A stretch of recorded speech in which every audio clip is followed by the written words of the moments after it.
On this week's Gridiron Report, we have the dust settling from the MLB trade deadline, the Lions Hall of Fame game, and we wrap up the show with some grit of the week. So let's get into it.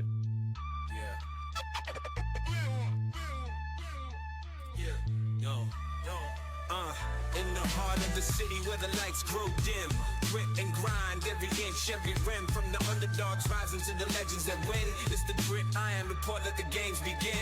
Every highlight's a journey, roads paved with fire, sweat, tears, and hustle that never expire. From the rookies on the rise to the old hands retire, grit iron is the place for fans to conspire. Hustle on blast, beats thundering loud. Champions are born from the roar of the crowd. The grit iron report where the stories are proud.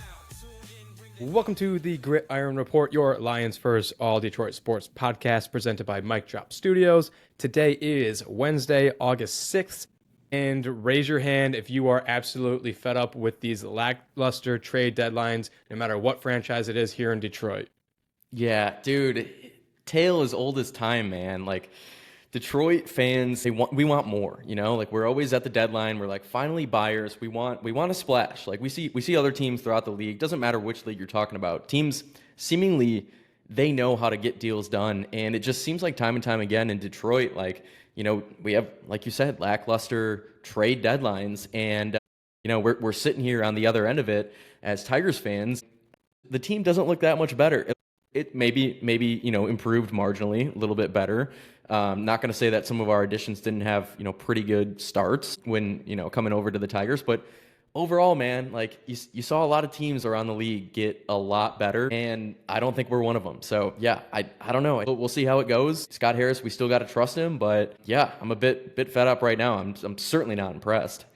I mean, you said it's a tale as old as time. It's been the past like 3 years, I feel like, and it's coming off the heels of Detroit being so bad, essentially at all four major sports for damn near a decade. Like, we've been bad for so long, and now suddenly over the past like 3 or so years, we have had this resurgence. The fans are back into it. It's a great. Everyone's reminded how great of a sports town Detroit is, and like we're right there. All these teams are right there. They're on the doorstep of championships. I guess the Pistons are a little bit, you know, further away from the championship there, but the Lions are right there at the doorstep of a championship. The Tigers are the best team in baseball, you know, for quite some time. The Pistons are at least knocking on the playoffs and trying to make some noise. And each offseason, each trade deadline, like, we're begging to do something. And it's not that nobody's been out there. It's not been perfect additions, and it hasn't been a perfect slide in like that people are available. But there's guys out there that we could go get, and it seems like time and time again, Detroit fans are just being asked to have patience, like, have trust in us. We know what we're doing, and we do trust them. But like, there's so many guys out there. I'm so tired of these trade deadlines coming and going, and then being left with damn near nothing across all four major sports. Being left with Charlie Morton. Exactly. It's like we're so close, and especially, I mean, you hit it. It's there's so many different parts to it about specifically the Tigers. It's like we're right there. I think in a sense this team is peacocking us a little bit, and I'll get into that in a second. But then the other teams are also getting a lot better around us. And the guys that we're traded for, I only know really of one guy that went for kind of like a king's ransom, and that was between the Padres and the Athletics, in which a top three, I think, prospect was dealt. Like, everyone else, it was a kind of not a really good seller's market. Everyone else went for decent prospects, or decent prospects as in the terms of buyers. So like, seeing all those kind of go around and all those coming together, it just leaves us sitting here like, why are we being patient? I just don't understand it. It's a kick in the nuts, dude. And it really sucks too. Like, the biggest seller in the league, being the Minnesota Twins, is in your division. So like, you're not going to get their best players. They're just not gonna, you know, they have a stud closer. They're not gonna trade with the Tigers and, you know, keep a guy who's under contract for a couple of years in Duran, you know, and send him just, you know, across state lines. It's not gonna happen. So like, I think the Phillies absolutely lucked out there. Yeah. So that obviously sucks, but yeah, I mean, should we break down these guys? We already broke down Chris Paddock. You know, I'm looking at guys like Charlie Morton, who are like, you know, you see the trade break on ESPN and you're like, what the hell? Like, first of all, like, that guy's still in the league. Like, he's like 42 years old. I think he's the second oldest player in the league behind Justin Verlander. So yeah, you get guys like him, and it's, you know, no slight to Charlie Morton, who used to be an awesome player and, you know, was very pivotal in the Astros' first World Series. That was back in 2017. So yeah, he was very good, and now he's 42 years old. Look at guys like Kyle Finnegan, who, decent player, 33 years old, actually played pretty well in his first start for the Tigers, but these are just not guys who are really moving the needle. So I'm not like super impressed. Yeah, so let's go through them. We already covered Chris Paddock, who we had actually acquired slightly ahead of the trade deadline. That's why we were able to talk about him in last week's episode. So if you want to get more information on Chris and what he brings to the table, go ahead and listen to last week's episode. But so the guys that we acquired at this trade deadline, you already mentioned Charlie Morton, Kyle Finnegan, Rafael Montero, Paul Sewald, among a few others. There was a few guys that got thrown in there as well. Some guys that were immediately assigned to AAA in Toledo. So we don't need to go into detail on those guys. But Charlie Morton, 6'5", right-handed pitcher, 41 years old, from the Baltimore Orioles. You mentioned it. Kind of surprised Charlie Morton's still in the league. This maybe would be a little more interesting had it been exactly 10 years ago. He's a career 4.08 ERA, a 1.318 whip. This year in general, he's having slightly worse of a year, a 5.42 ERA with a 1.559 whip. 101 strikeouts in about 101 innings pitched. So I know his ERA is a little bit inflated. I think it was one or two of his outings that he got kicked around a little bit, but he brings that, he brings like a fourth or fifth starter to your team. And you alluded to it. These guys have actually had a pretty good showing for Detroit, and we'll get to that here in a second. But like, if you were going to bring him in to be your fifth starter, like, and that was just one of the many moves you made. Like, I wouldn't hate this move. Charlie Morton he's a veteran guy. He's been in the postseason. He knows what he's doing. He doesn't have that terrible stats. Like, if he was your fifth guy you're bringing in, I'm fine with it. Unfortunately, he was one of our headliners right alongside this other guy, Kyle Finnegan, 33 years old, righty, a closer from the Washington Nationals. I guess you could maybe say Finnegan was the prized possession of sorts for this trade deadline. He has a career 3.65 ERA, a 1.309 whip.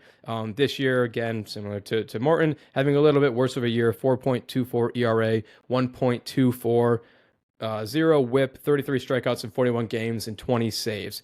So again, he maybe is your sort of possession prize jewel that you obtained at this trade deadline just because of what we needed. Like, we are desperately needed someone to come into this bullpen.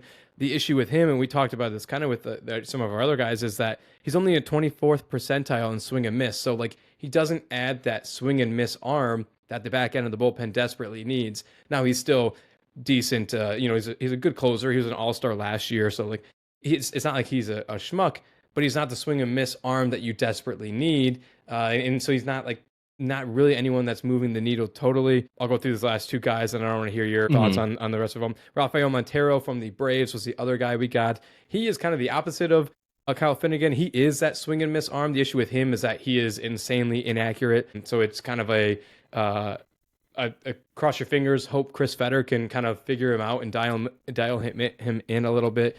He was amazing for the Astros back in 2022, so I'm sure you guys will watch him pretty much day in and day out. He's a lifetime 4.76 ERA, but it's like, for him, if he's going to make any difference to this team, you're going to need Fetter to be able to basically wrangle him in and be able to find the strike zone so he can kind of use that swing and miss stuff. And then the last guy, Paul Sewald from the Guardians.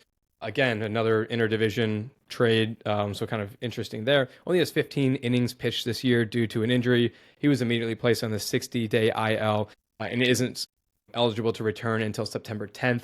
So he is somebody that, again, kind of a journeyman, longtime pitcher in this league, injured, not sure if he's ever really going to make a move. I just don't understand what this front office is so enamored with these super old pitchers who are battling injuries. Alex Cobb, Paul Sewald, Chris Paddock, Charlie Morton. Like, I don't get it. Why are we so attracted to 40 plus year old pitchers who have injury concerns?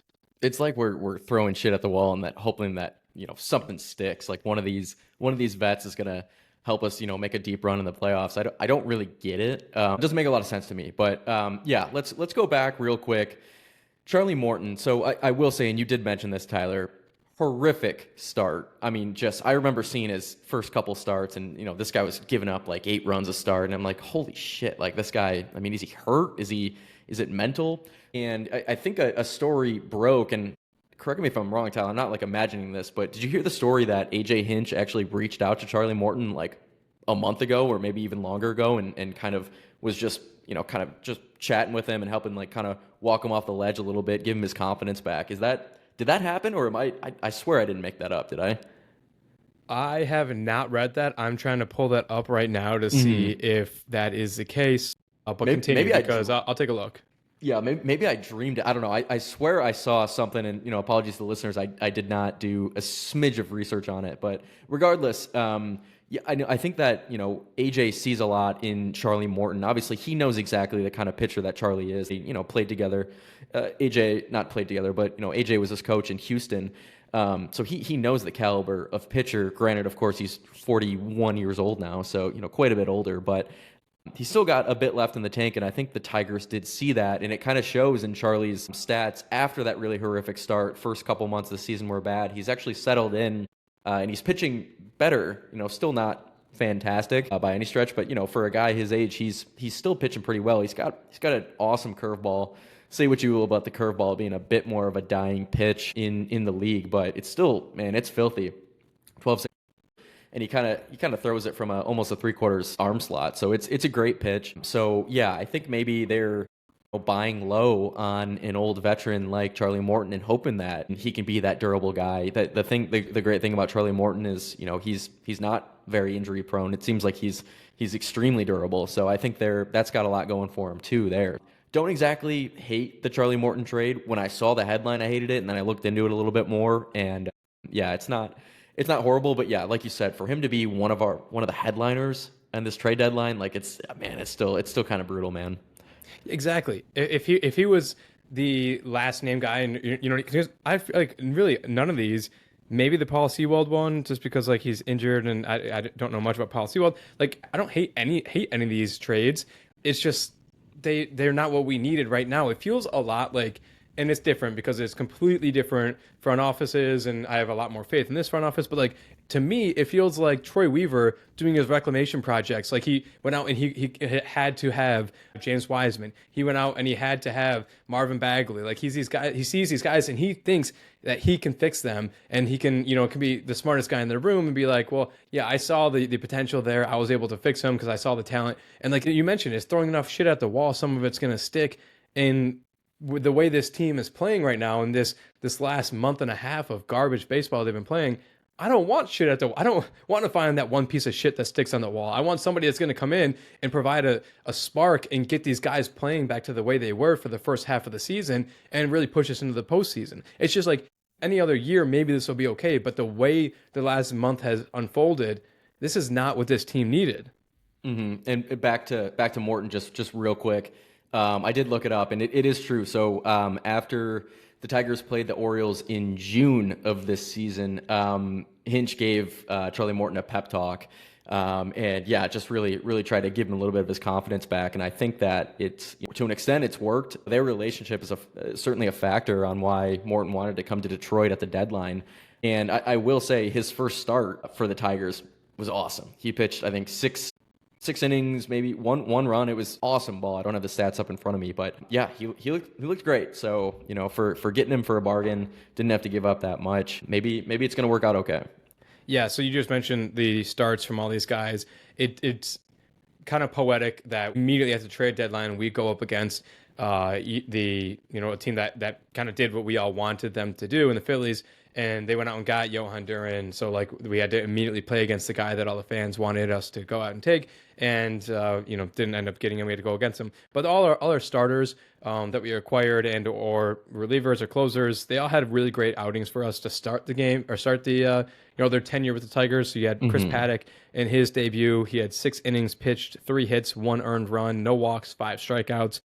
Charlie Morton, 6 innings pitched, 4 hits, 1 earned run, 1 walk, 6 strikeouts. And then Finnegan, in his first closing opportunity, he pitched 1.1 innings pitched, 0 hits, 0 earned runs, 0 walks, 1 strike, and the save. So that is all. Now that all needs to be taken with a grain of salt, because tonight, as we were recording this on Tuesday night, Chris Paddock went back out there against the Twins. He only lasted 4 innings, gave up 6 hits, 4 runs, all of them being earned, and 2 home runs. So unfortunately, his superb debut for the Tigers didn't last very long, just 1 game. But then even those outings that like Morton started, our bullpen still blew the game. So like the issues still were there. So they did all have decent starts to their Tigers tenure.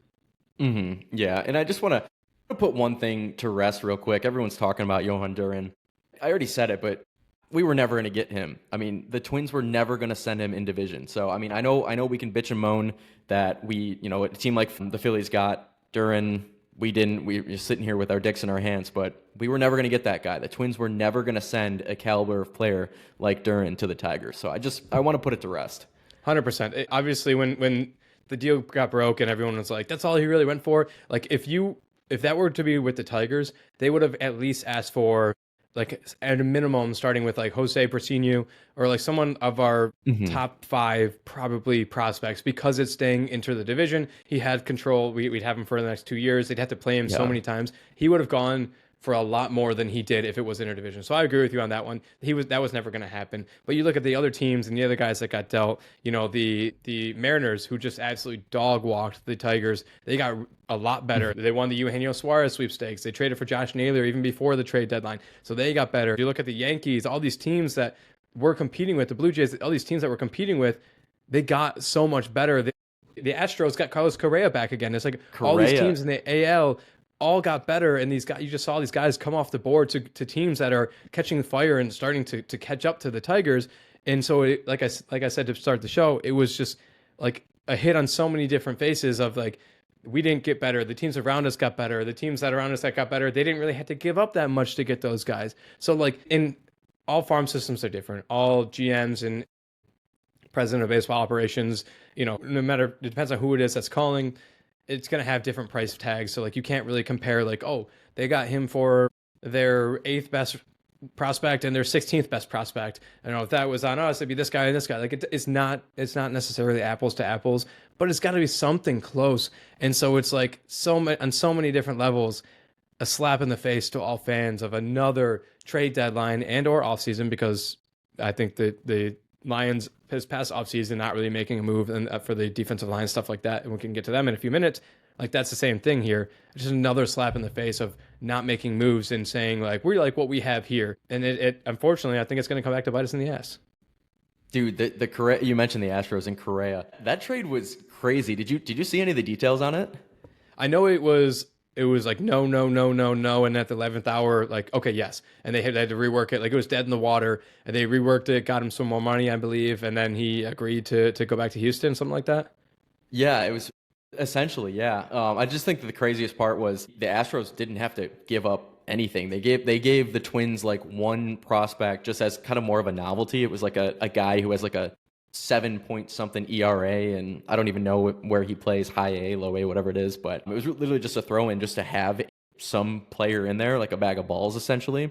The big part of the trade was taking on his contract. So I think the Astros are paying like 60 mil out of the 90 mil that is left on Correa's contract, but literally they're just buying him for cash on his contract and didn't have to give up any prospects. So I thought that was pretty wild. Why couldn't we have done that? We have a very rich owner. There's no salary cap. Why couldn't we have done that? We still would be way under league minimum for salary, I'm sure.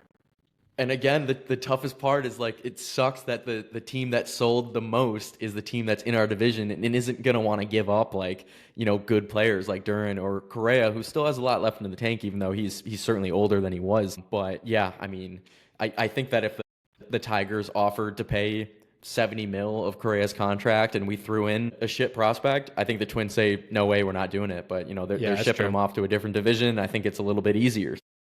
Yeah, man, that was tough. But I mean, living down here in Houston, it is cool seeing Correa back. It was always one of my favorites before they shipped him off. Yeah, maybe we should start a Houston Astros podcast or something. No, but so we've bitched a lot about the trade deadline. At the end of the day, they obviously like what they have. Now, there was a few things that came out after the trade deadline, and I want to get your thoughts on a few things here. So Scott Harris was asked about the trade deadline and the guys that they were unwilling to part ways. It was very much Steve Yzerman-esque that like he just didn't want to part ways with his kids, which is frustrating. And we're not even going to touch Steve Yzerman and the Red Wings and their lack of trade deadline moves. But he did say a few things along the lines of there's a lot of guys that we really like in our farm system. We believe we have one of the strongest farm systems in baseball, and that these guys will likely be here sooner than you think. So I think there's a lot of guys that are going to start finding their way up to Detroit, over the next few months. It doesn't really make sense to me because it's not like last year, or I should say, it's not like 2 years ago where we're just, trying to get through the season and into the next year.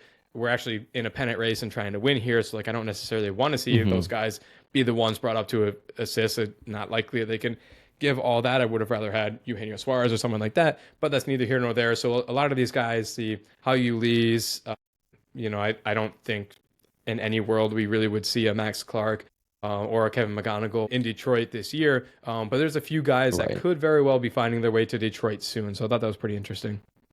Yeah, it's interesting. I mean, if there's pitchers, I feel like it's the pitching where we have so many injuries. And the thing about the Tigers farm system, as great as it is, it's mostly positional players. And I think our best pitching prospect, you don't see it until we, well into past the top 5 of the Tigers overall prospects. So yeah, I mean, I wish we had a stud pitcher. Obviously, Job was just promoted last year, so that was our stud. Now he's in our system. Now he's hurt for the season.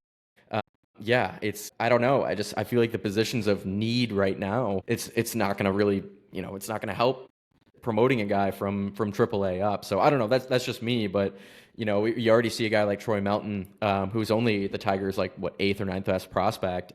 He's already in the bigs. So I just don't know how much more reinforcements from the minors we can get this year, even though their farm system is awesome. I don't see it this year. Yeah, so you mentioned Troy Melton. Apparently, with these trades, Troy Melton is going to be moved to the bullpen. He obviously had a fantastic outing in his start at Comerica the other day, so he's moving to the bullpen. But you mentioned it, yeah, just so the injuries to the pitching staff. We did get some good news. Reese Olson will not be undergoing surgery. He obviously was shut down for the rest of the season. I think that was last week with his injury to his shoulder. He does not need to have surgery, so there is an outside chance that he could still play in the postseason. I think I said this last week when the news broke. I personally think it's a little bit of pumping optimism into the fan base, like the Aiden Hutchinson, if we make the Super Bowl, you better believe I'm playing kind of thing. I don't necessarily think we'll see Reese Olson come back this year, but he doesn't have to have surgery. So that's good news nonetheless. And then I think you're forgetting one of the best pitchers we have coming up to reinforce, and that's the Cobster. Alex Cobb is starting to make even more starts. He's just slowly starting to make his way back. Man. I'm like, you got my hopes up. I'm like, oh shit, is there a guy I actually forgot about? No, it's Alex Cobb. I've had enough of the Alex Cobb slander. He will be here. He will win us a game in the postseason. Mark my words. And if he doesn't, I edit these podcasts, so I'm just going to edit it out, and there'll be no proof I ever said that. But I do. We talked about the trade deadline. We talked about the kids coming up. We talked about a whole bunch of stuff. I do want to get your thoughts on a few things because. Specifically, we just talked about the pitching. There is a few things batting wise that is really starting to get concerning. Specifically, and this is no secret, I think everyone in Detroit is really talking about this, is the slump that Riley Green is in. We talked about him a few months ago, or I should say a few weeks ago, about his strikeout issues that he was having. And you made a great point, and it's a point that, every now and again, when someone knows ball, they'll bring it up, and when they're talking about him, and that's his swing angle, and he has a swing angle that is very susceptible to strikeouts. It's something that they're going to have to work on this offseason because that amount of strikeouts he has, it's and the amount of home runs he has based on that swing angle, they're not really adding up anymore. So Riley Green, in his last 28 days, he's hitting just 200. He has an OPS of 595 and just 4 home runs. So it's really, really bad for him. It's starting to become now I'm concerned that he's making his way outside of, and I'm a passionate, stupid fan who is going off of recency bias here. He's working his way out of franchise player for me and just into really, really good player. And for the entire season and last year too, we were platooning Kerry Carpenter. Kerry Carpenter has been known to not be able to hit lefties. He can absolutely crush righties, but against lefties, he just can't do it. So for years, or I guess the last 2 years, he has been platooned out when there's a lefty pitcher that is starting the game. He'll be on the bench. As soon as they get switched out, if they go to a righty, he will come in and he will make that switch and start playing the game. They were talking about this on the radio today. Is Kerry the one that we need to be platooning against left-handed pitchers, or is it Riley Green? Because Riley is absolutely proving that he cannot hit left-handed pitchers. Against left-handed pitchers this year, the entire year, not just this slump that he's in over the last 30 days, the entire year against left-handed pitchers, he's hitting 212 with an OPS of 586. I mean, that's unhittable. He has just 2 home runs this entire season against left-handed pitchers, and that's terrible. You can't have your star player hitting 586, have OPS of 586 and 2 home runs against a lefty pitcher. If we face a lefty in the playoffs, we're fucked. Yeah, it's a conversation that we at least have to have. I'm not going to just say like, definitively like yes, platoon Riley, but it's certainly a conversation, and that's because yeah, this is raising a lot of eyebrows. Just seeing how he struggles. It's almost like, and I don't want to compare the two, but I am going to right now. It's almost like what we saw from Javi Baez the last couple of years, where he sees a sweeper that catches any part of the plate and he's swinging at it, even if actually not catching the plate, it's actually a foot outside. But when it leaves the pitcher's hands, it looks like it might catch the plate. I feel like Riley Green is just up here and like saying like I am going to swing, like before the pitch even happens, I'm going to swing at it. Ball, strike, whatever. I'm trying to hit a home run. It just seems like his approach. I'm not seeing an approach at the plate that says, I'm going to hit for contact, or I'm going to, shorten up my swing a little bit if I got two strikes on me. It seems like he thinks he's just going to swing for the fences every time. And it's leading to just an insane amount of strikeouts. So I would love to see whoever the hell the Tigers hitting coach is, like, actually start working with him. I'm sure they are, but like his approach hasn't changed. And I think a lot of pitchers are starting to figure it out. Like, yeah, you can, especially lefties, you can throw a sweeper that if it's a strike at any point leaving the hand, you can throw it as far down and outside, and he's probably going to swing at it. And it's the Javi effect that we saw from the past couple of years. So, yeah, I'm sounding the alarms on Riley Green. It seems like an approach needs to change at the plate for him. I'm so glad you brought that up, because if we're going to give Javi as much shit as we gave him for 2 full years about like, and the jokes and the memes and everything that was made online about like you could throw it into the stands, he's going to swing at it. Riley deserves every bit of that right now too. You're so right in that, like, he is swinging at absolutely anything, and it's almost comical. So I mean, again, I'm not saying Riley, he had fantastic plays out in the field. And they're not the same. They're not the same struggles. Like, Riley is still batting significantly higher than anything we saw from Javi when Javi struggled. But yeah, there are some similarities. As much as it sucks, Riley Green is struggling right now. Yeah. So Parker Meadows, I mean, we can go into this. Parker Meadows takes so much heat for how much he's struggling this year. Like, he's had decent defense in the field. Last year he was fantastic in the field. He was a fantastic leadoff, fantastic on the base path. Riley Green has been pretty good in the field this year. Like, not insane. He's making the highlight plays, but I think he actually has like a -1 WAR or something along those lines. But batting wise, Riley over the last 30 days to 60 days has been really just as bad as Parker Meadows was when we were saying how bad Parker Meadows was lost at the plate. Parker has a batting average against lefties of 200 and an OPS of 473. Riley Green, our franchise player against lefty pitchers, has a batting of 212 and an OPS of 586. So a little bit better on base percentage plus slugging. But like, they're both, we were talking about how incredibly lost Parker looks and how he needs to be sent down, and Riley's having those same things. So again, I know this is all DEFCON 5, like this is all overreaction and recency bias, but like at some point, your star player, your franchise guy who is the heart of the order can't be striking out as much as he is. And again, the whole thing was brought on like, should Kerry Carpenter be getting those everyday starts, and should Riley be platooning against lefties? Because I mean, against righties, he's doing fine. He's slumping, but against righties, he's doing fine. He's hitting 293, an OPS of 926, and has 24 of his 26 home runs against righties. So like, righties, throw Riley in the lineup, but against lefties, maybe him and Kerry should start splitting time. Yeah, and I mean, it kind of sucks though, because like, I mean, it's not like they play the same position. Like, Kerry's in right field, Riley's in left. So yeah, I don't know if you could platoon those two, but yeah, no, I'm with you, man. It sucks, and this is a guy who is an all-star and has done a lot of really good things this season. But you saw him slump at the beginning of the season, then he got real hot, and now he's slumping again. So it's not to say that he can't get out of this, pull himself out of this funk, but I'm just seeing the approach, especially facing lefty pitchers, and it seems like he's almost swinging with his eyes closed. I know he's not, but yeah, he's swinging at absolute junk right now, and it's something that's got to change. Which is just another reason why we should have gone out and gotten a big batter, and added some spark to this lineup, and kind of taken some heat off Riley, get a little spark, get him back in his groove. But yeah, I mean, so that is the Tigers. You have anything to cover the Tigers? We bitched about the trade deadline and the annoyance of patience that we're supposed to be having, the slumping of Riley. Anything else you want to cover? I think we got it all. We didn't really. You touched a little bit on Rafael Montero, and you touched on, he used to be an Astro. Just want to say, I swear to God, every time I went to an Astros game, that guy gave up a homer. So I know you said he had like one good season in 2022, I think, but he was there for a couple seasons after, and yeah, I don't know.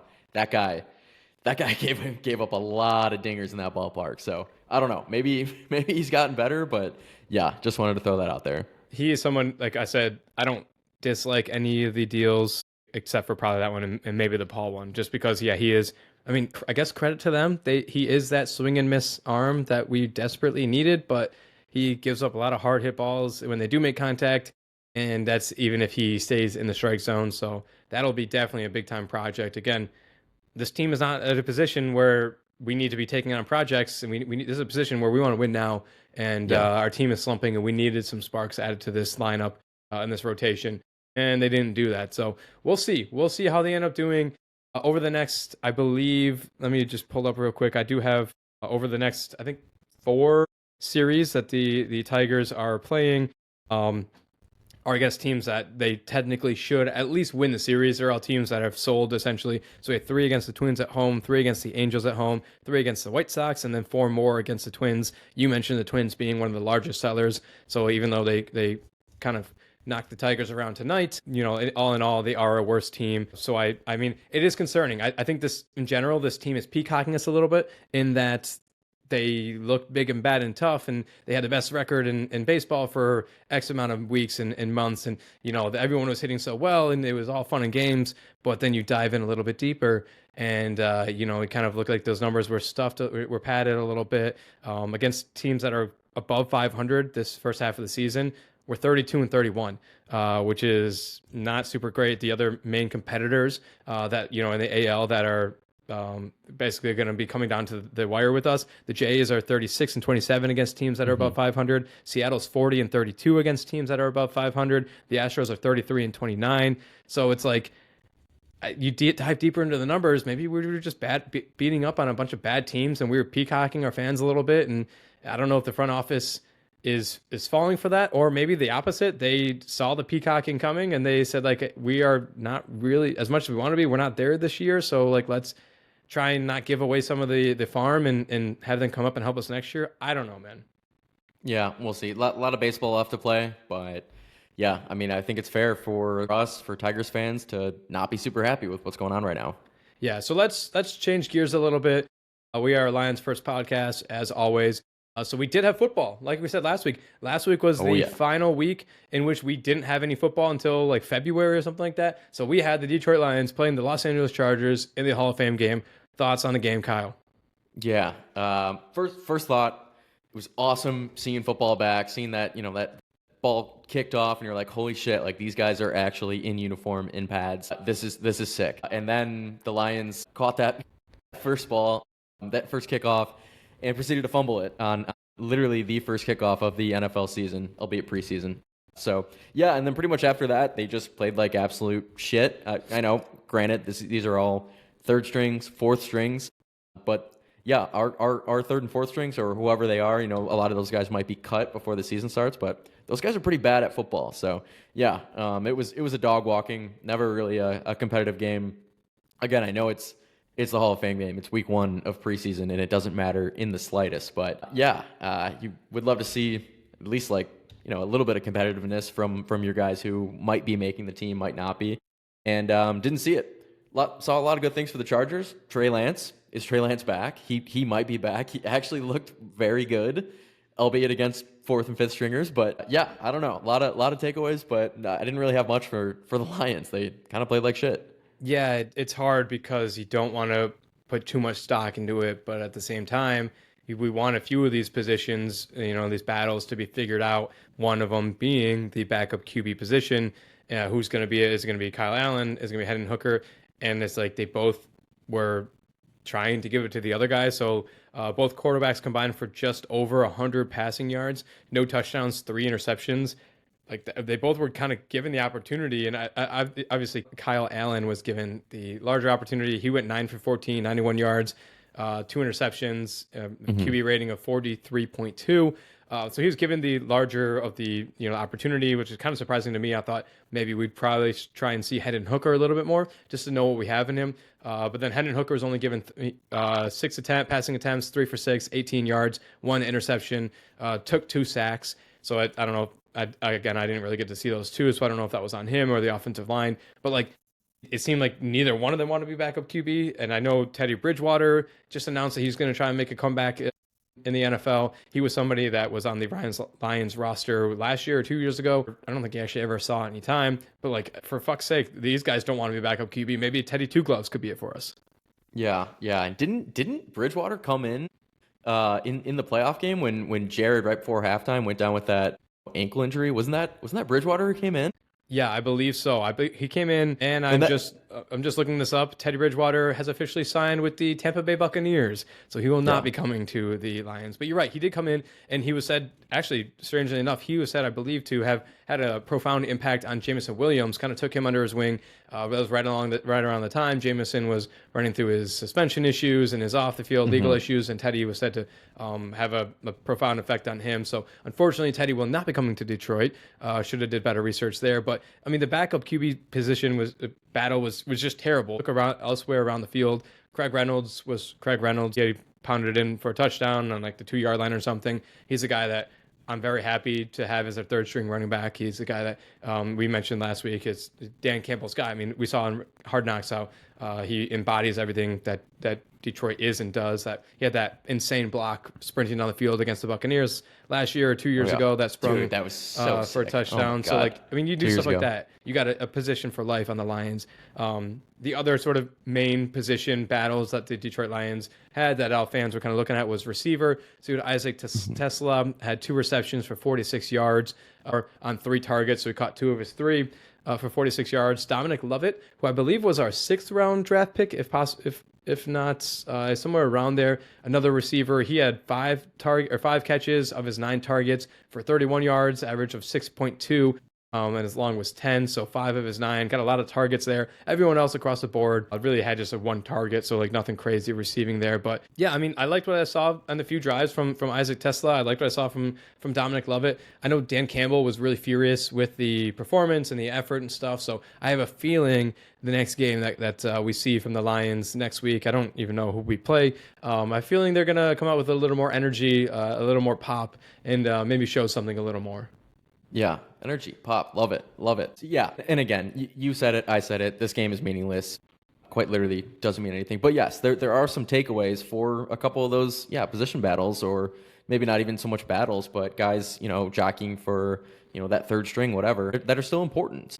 Yeah, I liked what I saw from Isaac Tesla. I think he's going to be good. And again, this is pretty much just me drinking the Kool-Aid of what the Lions PR team is putting out. But every clip I see from him, it just seems like he runs really good routes and he can create separation. So yeah, take it with a grain of salt. It's training camp. It's week 1 of preseason. It doesn't matter, but it does. And yeah, I definitely like what I saw from Isaac Tesla. But yeah, I don't know, man. Hendon Hooker, he has to start next preseason game, right? Like they can't just keep doing this. Like I don't really understand. Maybe Kyle Allen. I have seen Kyle Allen as listed as the 2. I've seen Hendon Hooker listed as our 2. So it kind of seems like it's flip flopped a little bit. I think the last time that we looked into it, Hendon Hooker was the 2 behind Jared Goff. So yeah, I mean, I think he needs at least a full half and to start the game in the preseason, hopefully preseason week 2. Because again, I just feel like we don't know what we have in him, and he's been on the team for 3 years now, and so that's just it seems like something's got to give there. Either Hendon Hooker is your number 2, or you let him go. So again, I've said it a bunch, but would love to see him start a game and see what he can do. If he's just all smoke, maybe the dude just sucks. I don't know. I need to see more. Yeah, I have a feeling he will start, especially, like we said, kind of surprised that Kyle Allen got as many snaps and as much run time as he did. So I would be shocked if Hendon Hooker doesn't get the start. A few other guys, just guys that kind of pop and guys that we probably should be following. You have Ahmed Hassanin, the rookie edge that a lot of people are kind of hyped on this past offseason. He finished the game with 4 total tackles, 2 of them being solo tackles. You had Keith Cooper Jr., who's a name that keeps popping up in training camp, a guy that Dan Campbell has said he likes, an undrafted free agent, rookie free agent. He finished with 2 total tackles, 1 of them being solo. And then finally, and this kind of leads into another section, Ennis Rakestraw finished with 1 tackle. Unfortunately, we then got the update that Ennis Rakestraw is gone down with a shoulder injury, and kind of they're wording it really strangely in that Dan Campbell just came out and said he's going to be not playing football for a really long time. And I thought that was kind of a really strange way to word it. and not just say like, oh yeah, he'll be out for a while. He kind of phrased it strangely, so I didn't see what actually is going on with the shoulder, but really unfortunate for what I think he was our second round draft pick last year when we doubled down on cornerbacks, who was injured for a lot of last year, kind of was getting a little bit of praise, hoping that he could be another piece to the secondary this year. Really unfortunate news there. Yeah, it sucks. It seems like they're still. I mean, they do have a lot more depth at corner this year. In just seeing picking up DJ Reed, an absolute stud there. But yeah, still there's depth pieces like Rexhaw, and yeah, seeing him go down. I don't know really what that means. Not playing football for a long time. I don't know if that means he's out for the season or maybe just you're gone for 7-8 weeks. I don't really know. I don't know. Dan could mean anything by that, but. Yeah, it sucks. Yeah. I'll just give you the quote real quick. Dan Campbell said, it's a shoulder. Campbell said, I think it's going to be a while. At best, I think it's going to be a while. And so that second half of the sentence, like, at best, I think it's going to be a while. That almost makes me think it's like something extremely serious. Like, and I don't know. Hopefully, to me, I think that means surgery. It means I think Dan thinks that he might have to have surgery, and if that's the case, yeah, you're out for a while. Maybe the whole season, maybe not, but yeah, if they're thinking maybe surgery, that's going to take a while to come back from. Yeah, so we had him go down. We did have Alex Anzalone update here this past week. So Kyle and I were trying to figure out this timeline before we started recording. If you remember from, I think it was 2 weeks ago, we reported Alex Anzalone was holding out for, he wanted to restructure his deal. He's already on his second contract with the Lions, but because of his age, because of the emergence of Jack Campbell and kind of becoming Jack Campbell's defense, the Lions are a little bit hesitant to give him the money that he is probably owed. I know a lot of people online kind of go back and forth on whether they actually want to pay him or not. He then came back to practice. He said he wanted to be out there with the boys, then went down with a quad injury. We mentioned that a lot of times these players will hide behind an injury like a quad injury when they want to basically present as playing, but they don't want to end their holdout. He then came fully back to practice and was playing with the boys. The reporters asked him if that means his holdout is kind of ending and he's happy with his contract, and he emphatically said absolutely not. He is still not happy with his contract. His holdout is not ending. He just wanted to be out there with the boys. So he is still playing, and I guess the Lions followed that up with a changing of his contract. So they were able to add $250,000 to his contract, and then which is guaranteed, I believe, and then a bunch of different incentives on top of his original contract. So I haven't seen any kind of comments from him on whether this is enough for him. I can't imagine just adding $250,000 in incentives are enough to basically make a guy come out of a contract holding. But he's still practicing, so it's going to be interesting to see if that is all they end up doing, if he's going to be happy with it, if he's going to be upset with it going into the season. It's something to note, but they did something along the lines of trying to help his contract out there. Yeah, it kind of seems like the Lions are saying like, hey, you're our guy, but also we clearly have a lot more leverage than you in this situation, Alex. So like we're going to try to do right by you, but also, yeah, I don't see them, just throwing him an absolute bag just at his age. But yeah, I don't know. They're maybe moving in the right direction. I hope this isn't just going to piss Alex off, but he has said, he wants to be a Lion. And I just don't see it. It's as we record August 5th, I don't see him, holding out and trying to get a bigger deal. He's not really at that point in his career to be able to have that kind of leverage. So I don't know. I think maybe the Lions sweeten the pot a little bit more. They get a deal done, but it's definitely going to be a bit more team friendly. I just feel like the Lions have a lot more leverage in this particular situation. Yeah, I've just pulled this up. So they added 200 to his base salary, boosting it up to $2.25 million, which they also guaranteed. So maybe that's something that he was looking for, trying to get his contract fully guaranteed. Maybe that's going to be enough to get him, along with the incentives throughout the year, to increase his potential earnings. Maybe that's going to be something enough, but I agree with you. I mean, Anzalone, we love him here, but he doesn't hold any leverage. It's simply, this is all being done really because, he's our guy and he's a Campbell guy, and so we're trying to do right by our boys. Yeah, for sure. So we'll see. We'll keep you all updated on Alex, and hopefully they can come to a decision that still helps Alex and doesn't completely hurt the Lions and what they want to do from a general managing standpoint. So yeah, we'll keep you all updated there. Anything else, Lions? There's one thing not Lions related, but is pretty big for red zone lovers. I don't know if we want to get into that right now. Yeah, let's jump into it. Yeah. So the big news, and this was, rumored for a while, that NFL Network was, shopping Red Zone. And the news broke, I believe, last Friday. ESPN is officially buying the rights to NFL Red Zone. So I know, Ty, you're a huge Red Zone guy. I am. Every guy. I mean, if you like football at all, if you're a fantasy football guy, you have Red Zone. You fork over the $11 a month during football season, YouTube TV. I think it might be the best $11 that I spend per month. And you get Red Zone, and you just sit on your couch and watch 7 hours of commercial-free football, or so it was. And the NFL Network flirted with commercials last year. Scott Hansen kind of had to change. You can't say 7 hours of commercial-free football anymore, because they did run some ads last year, and now they're selling to ESPN. ESPN has the full rights. I don't know if it goes into effect. I'm assuming it doesn't go into effect this year, because the season starts in 4 weeks. They just did the deal. I'm assuming anything that's going to happen is probably a year from now. I don't know that for certain. I haven't really read into it, but regardless, man, I don't know. I don't want to. And obviously, this is this is no politics or anything like that, but it just seems like ESPN, whatever they touch, kind of turns to shit a little bit or a lot. And yeah, I would hate to see Red Zone go downhill, and just them just shower commercials at us, and just kind of destroy what we've grown to love. And I don't even know if Scott Hansen's in the future of Red Zone, if maybe ESPN's going to pluck one of their, golden boys into that seat. So I don't know, man. It would suck. It would suck to lose Scott. It would suck to lose this amazing product that, Scott Hansen and NFL Network have developed and, really built from the ground up. And it's still revolutionary, and I would just hate to see ESPN destroy it. So yeah, that's my soapbox. Red Zone is a perfect product. There is not a single thing I would change about it. And we were talking about this off air with a few of our buddies.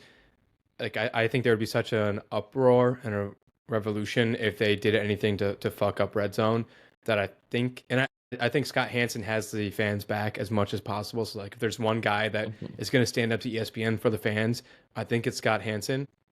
So I hope nothing comes of this. I hope it just is simply the changing of hands and who owns it. But you're right, we're gonna have to wait and see, because there's nothing better than a Sunday Red Zone, sitting on the couch for 7 hours of commercial-free football, even if that's not something that you can actually say now, as you mentioned. But yeah, that's definitely to know. Like I said, not of actual Detroit Lions, topic, but it's prevalent to all, football fans there. So we'll have to wait and see. We'll have to wait and see and pray, honestly. Keep our fingers crossed. Yeah. For the love of God, just don't destroy Red Zone, ESPN, please. But we're at about the 15-minute mark. What do you think? Should we get into grit of the week? You have anything else before we do? No, let's do it. I can kick us off here. So my grit of the week is, and I'm just kind of pulling up our names, and I don't think there's a lot of Detroit Tigers guys don't deserve grit of the week at the moment. We just went over the Hall of Fame game. I don't necessarily think a lot of Detroit Lions guys deserve grit of the week at the moment. We don't have any Red Wings or any Pistons. So I'm going to go back to the well a little bit for my grit of the week. And I'm going to go with somebody that we just gave grit of the week just a few weeks ago too. And that's going to be Troy Melton again. I think Troy Melton deserves another grit of the week. And I know you might be surprised. I don't know if you have these box score open from tonight's game. So we alluded to it earlier in the episode that even though the Minnesota Twins just basically traded away 3/4 of their team, and we will be playing them quite a lot over the next few days and weeks and such, they took it to Detroit tonight. They end up beating the Tigers 6-3. But what really is making me give Troy Melton another grit of the week is, with all these additions, I said that he's going to be moved to the bullpen. He had a great bullpen outing tonight for the Tigers. Chris Paddock, we mentioned, kind of got knocked around a little bit, went 4 innings, gave up 4 earned runs. Rafael Montero, who we just talked about, kind of being a shit show, over the last year or so. He came in, gave up 2 runs, 1 inning, 2 runs, 1 walk. So he came in and just shit the bed even more. And then your boy Troy Melton came in, first time coming out of the pen, which seems to be his new role, going to be in the pen. He came in, gave 2 strong innings, no hits, no runs, no earned runs, gave up 2 walks. He did, but then 1 strikeout. So another game for Troy that he came in, really was able to shut the door. So that is now 9 straight innings, scoreless innings for Troy Melton out of two of his three outings for the Detroit Tigers. So I'm going to give the kid another one. Hopefully I would like to see him stay within the starting rotation, but if he's going to be bolstering the bullpen here, the back half of the season, hopefully he can be a little bit of stable ground, young stable ground for the Detroit Tigers. This has got to be history, right? This is Gridiron Report history. Have we ever had a turkey 3 straight grits of the week? I don't know. I don't think we have. I don't think so. There's no way, right? The only person thinking off the top of my head, maybe Kerry Carpenter had a crazy 3 weeks. Maybe Riley Green when he wasn't slumping. Wow. Maybe a Cade Cunningham, but I think Troy might have just broken ground. This is crazy, man. 3 straight weeks, dude. Yeah, I did not see the box score until literally just now. I didn't have a chance to watch tonight's game, but yeah, 2 scoreless innings, hell yeah. I mean, the game was maybe a bit out of reach at that point, but still, you come in 2 scoreless. It doesn't matter when you do it. Doesn't matter where you do it. You're playing against major league players. So yeah, huge for Troy Melton, back to back. The turkey, probably inaugural turkey grit of the week. So congrats, Troy Melton. I'm going with a guy, a bit more chalk. We talked about him. You just mentioned his name like 2 seconds ago. Had him in my personal show notes, though, long before that. Grit of the week, Kerry Carpenter, for his homer last night, 2 nights ago, as you're listening to this. 437 feet, the longest of his career. And if you saw the homer, Tyler, just an absolute pimp job bat flip. Like, the thing that I love, I mean, Kerry's swing is so fluid. It's like butter, man. I mean, it's just, I can't say enough good things about his swing. Just absolutely launched one, and then just an insanely good bat flip. If you haven't seen it, go on X, the Everything app, go on YouTube, whatever it is. Just Google Kerry Carpenter bat flip, and his homer from last night should come up. But yeah, man, just incredible pimp job. And you hit a ball that far, 437 feet, longest of your career. You're getting grit of the week, kid. Yeah, that pimp job was so aggressive. I'm surprised more Twins players weren't pissed off about that. That's something that a lot of baseball players, they get their panties up in a bunch for, the unwritten rules, stuff like that. But Kerry, I mean, he homered. It was a 3-run bomb in the 6th inning that broke the game open. We desperately needed that win. We were down at the point, like, everything about that was like, so we needed that so badly. And to have him, Kerry, be the guy that's coming back from his injury and just absolutely crushing that. Like, it wasn't just a home run, like you said, it was an absolute moonshot. And then to pimp it like he did, crazy. It was so important for Casey Mize, who got beat up a little bit to start the game and then was able to get that lead and was able to pick up the win after that. He's someone who's kind of struggling. We need to give him a little bit more run support. So like that home run, if things go the way we all hope they go, I think you might be able to point to that home run and saying like, okay, we were really floundering. Casey is going to be super important down the stretch. He was floundering. We hit that home run. We win the game. We start to go on this run, and the rest is history. Obviously, we ended up losing it tonight, but I think we could look back at that home run and that pimp job, that photo. Again, if you haven't seen it, we'll put it in the show right here. Absolutely insane. It's insane. If you are just listening on Spotify or Apple Podcasts, go find it online because it's awesome. So yeah, shout out to Kerry, possibly the only one to maybe also have gotten a back-to-back grit of the week. If not, it just goes to Troy. So shout out to Troy, shout out to Kerry. Both guys hopefully can change and turn this thing around as we go down to the rest of the stretch here. Hell yeah, boys. All right, so that is our show. Thank you guys for tuning into this week's episode. You can find Kyle and I on Twitter at Kyle_Marino and Dutton_Tyler. You can follow the podcast itself on Instagram and TikTok at Gridiron Report, on Twitter at Gridiron Report 1, or you can watch us on YouTube at Gridiron Report.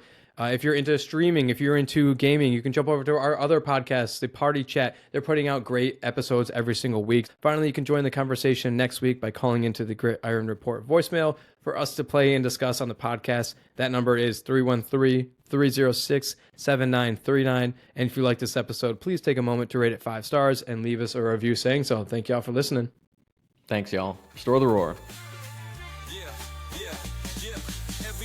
A journey, roads paved with fire, sweat, tears, and hustle that never expire. From the rookies on the rise to the old hands retired. Grit Iron is the place for fans to conspire. Hustle on blast, beats thundering loud. Champions are born from the roar of the crowd. The Gridiron Report, where the stories are proud. Tune in, bring the heat, make your fandom a vow.